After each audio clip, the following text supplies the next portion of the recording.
Hey guys, it is that video that I have been promising you for a while, but have yet to have delivered. But it is time for wrestling ramblings from an old man, because I'm old and I'm going to ramble. Just like Led Zeppelin used to sing, ramble on, and I'm going to ramble. So anyway, welcome to the first episode of Wrestling Ramblings, and I thought I would just take a few topics today and discuss, some current events, some things that have my attention in the world of professional wrestling. So, the first thing I want to say is, again, this is not going to be a show where it's going to be, there are other shows out there that are negativity, that are constant bashing. If I feel the need to say something like that, I will. But that's not what this show is necessarily about. It might be some great stuff that I saw. It might be some, not so great. But either way, that's not what the show is. It's basically just me taking some time, kind of like an old school editorial, to tell you about some things that I noticed in particular in professional wrestling. So, the first thing I'm going to talk about this week, and I know this is a subject that is, very, very interesting to a lot of people, especially in our community, and that is Bray Wyatt. Now, Bray Wyatt, the storyline that is going on right now, of course, is with him preparing to wrestle what looks to be Bobby Lashley. Not a confirmation yet, but, we're pretty sure we're heading in that direction. So this past week, and they'll talk about this later on Abby's, but this past week, we didn't really get a whole lot. In fact, he wasn't at the show, and from the news that's out there, he wasn't at the arena for SmackDown. So my personal opinion with this is, I've got to say that I'm getting a tad bit concerned, I guess is the right word. I don't want to make it sound like I'm being impatient, because I get it. Bray's storylines are longer, they're more drawn out, and a lot of times have to play out. However, being the fact is that we really only have three more episodes, I think, of SmackDown until WrestleMania. And there really doesn't seem to be that much progress having been made here as to, why he picked Bobby, why he went after Bobby or Brock. And, now the news is coming down that Brock Lesnar refused to have a match with Bray for whatever reason. So they had to change plans. So maybe that was why they did the whole, Brock or Bobby challenge from Bray in the first place. Maybe they were still waiting to see what Brock's answer was going to be. Either way, it's an intriguing matchup, for Bray and Bobby. However, the thing that happened this past week, of course, we know that Howdy showed up. Bobby came to SmackDown, and Howdy showed up and attacked him from behind. But I will say this. It's not much of it doesn't look to be very believable with Howdy attacking Bobby, because Bobby is just so much bigger size-wise than Howdy, and it doesn't even look like he did any, it obviously didn't. He attacked him, but he really didn't do any damage. Bobby just kind of blew it off. So, I don't really know where this is going or where this is headed. The last thing I want to see is something that's just rushed and thrown out there without really much of anything, a sort of a backstory. I had said this on our show, our Sunday show, and I'll say it again here. What intrigued me the most about this was possibly having where Howdy and Bray, now maybe they still do this, and you'll have to excuse me, I'm still getting over a cold. Maybe they'll still do this, but I would have had Bobby Bobby came down to the ring. I would have had, now I don't know why Bray hasn't been there. I don't know if it's personal reasons. I don't know if it's injury reasons. I'm not sure. But I would have had, have Howdy come out, but have Bray join him, and, Howdy attack him, Bray attack him, and just take him down. And then, it's to the point where Bobby may need some help, and then you get the Hurt Business involved. That's what I want to see happen with this. Now maybe they're going to delay that, and maybe because of the whole Brock thing, they didn't know where direction it was going. Maybe they will hold that off and Bobby and Bray will be the first part of it at WrestleMania, and basically maybe Bobby just gets completely overwhelmed and outmatched at Mania. I am hearing from a lot of sources that this is not going to be a long match because Bray is still fighting off the injuries with the finger and the broken finger and with other little nicks and bruises. So it's not going to be a long match, which kind of makes sense. But I think what it's going to be is probably a squash, or relatively, what looks to be a possible squash in the way of Bray winning. I don't know or have a clue how it's going to go down. I don't know if he's going to bring back the Fiend. It kind of seemed like that was hinting at that. I don't know if that's going to be the case, but I guess we'll see. Time will tell. But I don't know. I am just a little bit concerned about the pacing of this because with only 3 shows left, now there is rumors that Bobby will be on tonight on Raw, and maybe Howdy makes an appearance. Maybe it'll be a Tron appearance. We don't know. But I am a little bit concerned with pacing. I really enjoyed this storyline of Bray when he first came back. I loved when he came down to the ring and was talking to the crowd. I do like how we were seeing all these different facets of his personality and everything like that. As of late, though, I'm a little less into it, I guess is the proper term. A little more concerned about where we're going. And again, I'm not trying to sound impatient. I'm not telling you to be impatient. Again, you guys have to make your own decisions, and that's what a lot of this is all about. This is just me. This is just what I'm thinking, what's coming from my head on this. And I don't know. I'm just not, whoops, I just dropped something. I'm just not sold, I guess, on this whole thing with Bobby. And I don't know. So they're going to have to convince me of what it's going to be. They're going to have to convince me that they can sell me on this in a matter of 3 weeks. And sometimes that's not easy to do. So that's the thing about Bray. And of course you'll hear Jody's opinion and Jeff's opinion, Dom's opinion tonight on Abby's at some point about this as well. So beyond that, I guess the other thing that's on my mind today, I didn't watch. And I'll get this out there. I'm not a big fan of AEW, and that's okay. It's not to say that I hate it. I don't hate on anyone there. I like a lot of the wrestlers that are there are amazing wrestlers. Bryan Danielson, Jon Moxley, Chris Jericho. These guys are proven pros. A lot of great young wrestlers there too. Ricky Starks, who I watched in NWA. Saraya, Jamie Hayter. There are so many. Ethan Page, who we watched in Impact Wrestling when he was there. A lot of great talent there. Sometimes I think too much talent, because sometimes I think they just don't have enough time to give them on the shows. Now he has the Ring of Honor thing going on, so I'm sure a lot of the wrestlers will end up there as well, kind of like as a sideshow. But I didn't watch the pay-per-view, and being completely truthful with you, I have a big problem paying $60 or whatever it is for a pay-per-view. I think it's way too much.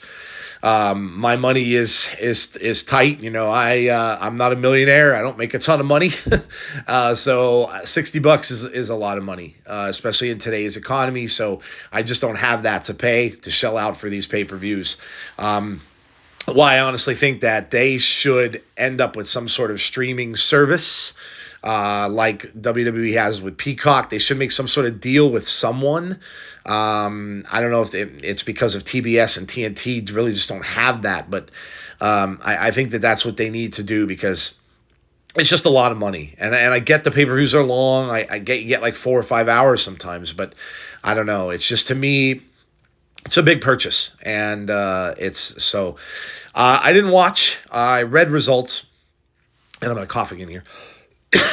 Excuse me. Like I said, I read results, and I saw, for the most part, what happened.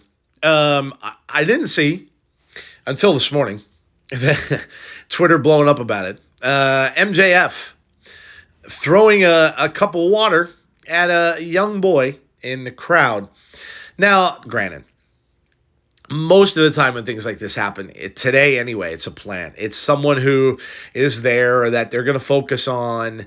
Child wise, it's very different how they do things like that. You have to be really careful with children and things like that, and I'm sure the camera last week that on was it on Raw that went on or was it SmackDown? I don't remember, but Rhea Ripley might have been SmackDown. But the camera that went on the child who was crying, when they do that, and it was the same thing with the angry girl with the Miz.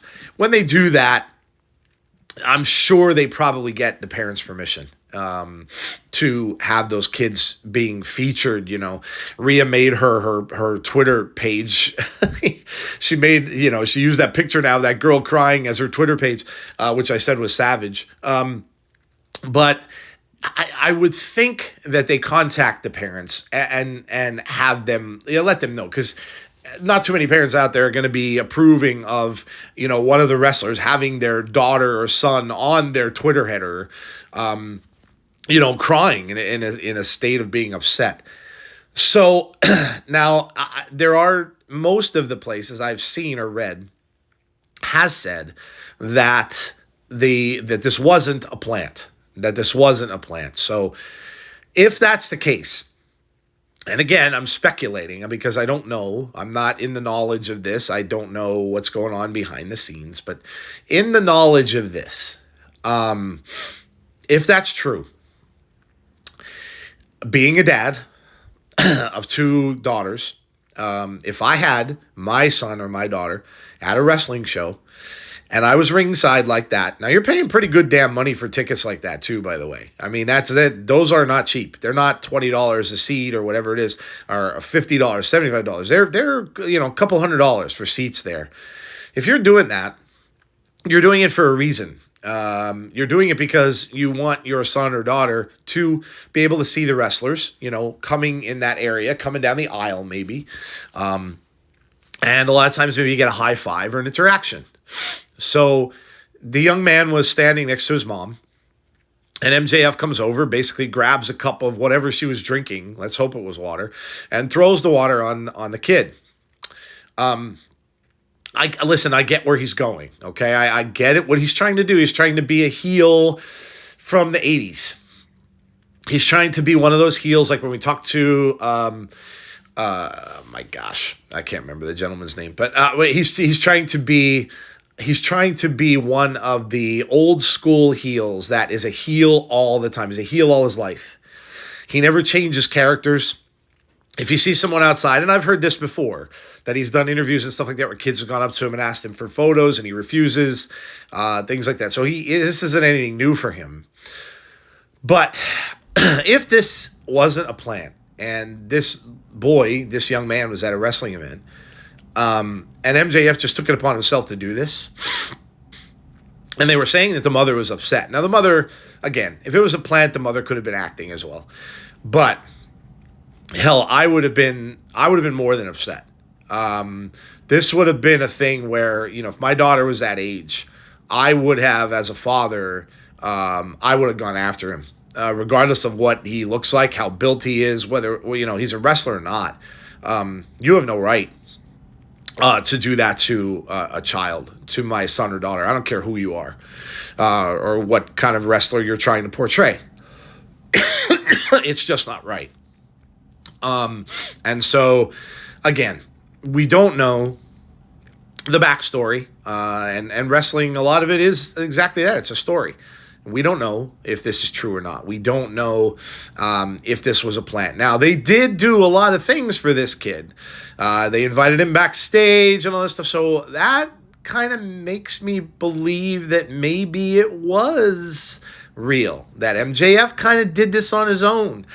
However, if that's the case, I would be really, if I'm his boss, I'm not happy with this. Because, listen, everyone's different today.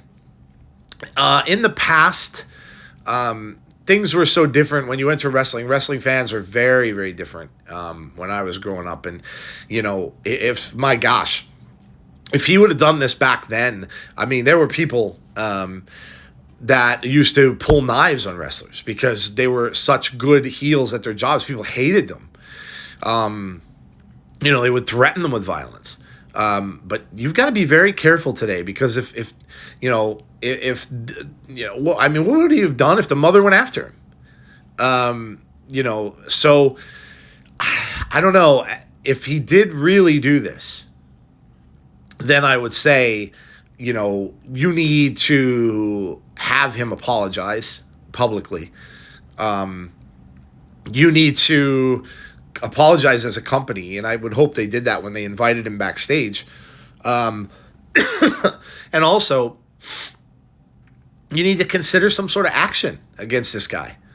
Whether it's a suspension, whether it's, some time away, whatever.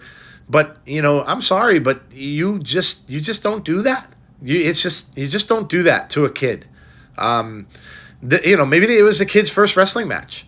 Maybe he was never at a wrestling match before. Maybe it was the first time he ever sat ringside at a wrestling match, right? So what kind of thing is he going to come away from this with? Is he going to really want to go back, knowing that he got doused with a cup of water by a wrestler? Is he going to really want to go back? Now, maybe MJF met him backstage, and maybe there were things said. Again, I don't know. I'm just speculating here. But, if that didn't happen, this kid may never want to go to a wrestling match again, and who would blame him? It's only he's only wet, but still, young kids like that sometimes just don't understand. And would you be that enthralled with that if you're a parent or the child wanting to go back to another match? I know I probably wouldn't. So, but I don't have all the details. I don't know if anyone has all the details. That's the thing about wrestling. They can hide stuff like this. What disappointed me, though, more than anything else is the response on Twitter. Man, oh man, I am really, really starting to detest social media. I really am. Some of it is just gross. Like, the majority of the people, I was kind of thinking, oh my God, I kind of feel a little bit bad for that boy. Like, but I'm more often than not, I'm seeing people laughing, thinking it's hilarious. Now, if they knew for sure that this is a work, they knew for sure that the kid was a plant and stuff like that, but obviously they don't. Why would you get joy out of this? I mean, why would you enjoy seeing a child having stuff poured on them? I just don't get it. I don't get sometimes what is wrong with people. And there's just so much abhorrent violence on Twitter where people are just so ready to go after people and laugh at people's misfortune and attack people on there. It's just disgusting. And to me, like I said, people may think this is minor. Well, it's only water. Listen, you're still doing this to a child. And you're assuming that the child understands. My wife teaches kids who are autistic. Their parents take them to events. So again, you don't know. And if you're MJF, you're a wrestler, you're walking up to this family, to this mother and kid, and you don't know anything about them. And this is definitely not a plant. And you just out of the blue decide to steal a cup from her hand and spill it on this kid. You don't know what this could do. So again, it could be all about nothing. Because it could just been a plant anyway. They could have planted the whole thing and planned the whole thing. Told the kid beforehand that he was going to do it. Maybe told the mother. Could have been the whole thing. Because, it is a little weird that the mother's holding a cup right there. And, he's able to just grab it out of her hands. A lot of times the mother would see him coming and she's holding on to a drink. A lot of times you're just not going to let a stranger just grab the thing out of your hand. So it does kind of seem to me like it was staged. Some sort of stage. And if that's the case, okay, it's wrestling. But if not, but again, the thing is, it doesn't disappoint me about the wrestler because we know that he's done this kind of thing before. But what disappoints me are reactions from people. The violence and stuff that's out there is scary to me, and how quickly people want to join in when someone is piling on with someone else, and the anger just like and think people thinking it's hysterical. Man, I just don't get it, and maybe it's because I'm old, and that is why I'm calling this ramblings from an old man. My point of view, right? So, what else? Oh yeah. Last but not least, Impact Wrestling. We say this week by week, every week on Thursday as we do our show, and we tell people, boy, if you're not watching this show, you need to. And I know you're probably thinking, they're just saying that because they do the show every week, and they're just embellishing it and stuff like that. We're really not. Impact has been tremendous wrestling. The storylines with some of these things are amazing. The matches are unbelievably well done. Some great stuff by this past week we had a tag team championship won on a weekly show. The Bullet Club, Ace Austin and Chris Bay, defeated one of the greatest tag teams ever, by the way, the Motor City Machine Guns, for the titles. And it was an amazing match, an impromptu match. The match wasn't even scheduled. And they had the match. Again, like I said, tremendous. And new tag team champions crowned on their regular weekly show. Not a pay-per-view. Regular weekly show. But Impact they have so many amazing people there right now. And a great mix of veterans and younger folks and, superstars that they've homegrown, that people have been there for a little while. It is really a tremendous show. I love it. And I say this without any, I say this time and time again. It is my favorite wrestling of the week. I look forward to Thursdays more than I look forward to any night of the week in wrestling. Because of everything that they're doing, everything that, they have a pay-per-view coming up where they're going to be a crossover with them in New Japan, which we're going to have on our channel as a watch-along. I am so excited to see some of the matches at that pay-per-view, and really crossing my fingers and hoping that they get something done with Mickie James and Mercedes Moné. My gosh, the first ever match between Mickie James and Sasha Banks, a.k.a. Mercedes Moné, will get so many eyes on that pay-per-view. It would be amazing for Impact Wrestling, and I really hope that they're working on it. But if you're sleeping on Impact, guys, if you're a wrestling fan and you don't want to really, you don't really have anything to do on a Thursday, it's one of the few days that doesn't have much. Ring of Honor now is going to be on a Thursday, but that's a paid, you paid $9.99 for that, I believe, to watch that. So, check out Impact Wrestling. Do yourself a favor. If you're a wrestling fan, check it out. It is, just give it a try. And I say this, I know it's hard to start new stuff. I didn't watch the show. I hadn't watched it since the whole 6-ring thing. I was like, get out of here. This is stupid.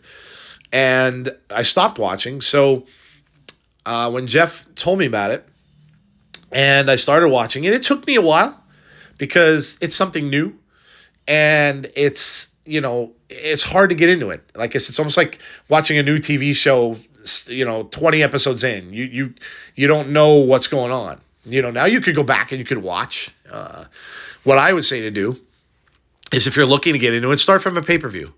Or start on the show right after a pay-per-view, because they tend to reset storylines and stuff after that. So, but it's amazing. And I'm not just saying that. I'm not doing this to just say, hey, come out and watch our show. I mean, I wouldn't be upset if you did, but I'm saying it because I really think so many people have drama with wrestling today. There's drama, right? There's fights. There's people sticking up for saying one person's better than the other. This company's better than the other. Vince McMahon stuff on Raw. So much drama. There's none in Impact. There's no drama with Impact Wrestling. So check it out. do yourself a favor, jump on the bandwagon, come on and watch it. Come out to our streams. The community is amazing. The people are awesome. Come and check it out. It's truly an amazing show, and you won't be sorry that you did. They are really doing great things so far in 2023. Okay, well, that's going to probably do it for this first episode of Wrestling Ramblings of an Old Man. I got my couple of topics in that were on top of my mind, and I hope you enjoy it. Again, I'm not on. I'll probably be on video at some point with this. I didn't want to get on today because I'm a mess. I'm still, like I said, getting over this stupid cold and even having some trouble even breathing through this. So yeah, I'll be on video at some point, but this one I just did audio and yeah. So I hope you enjoy it. Any thoughts, concerns, questions, comments, please leave them on the video on the YouTube channel or let me know on Twitter.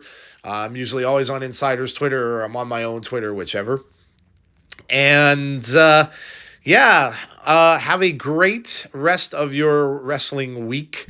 I know tonight we have Raw. Again, we're getting closer and closer to WrestleMania. I think there's only like 3 or 4 of these shows left. So it's not long, right? It's April Fool's Day. So yeah, it's like literally 3 weeks away, which is crazy. So enjoy Raw. Obviously, Abby's window later today. Enjoy that. And I will catch you all on Thursday for Impact Wrestling Watch Along. Have a great day, folks. If you're in the United States, if you're in the northeastern United States like me, we're expecting snow, so it's a nice day out there. Go enjoy it wherever you are. Enjoy the wrestling, and keep the faith, everybody. Be kind to one another, and I'll talk to you soon. Take care, folks.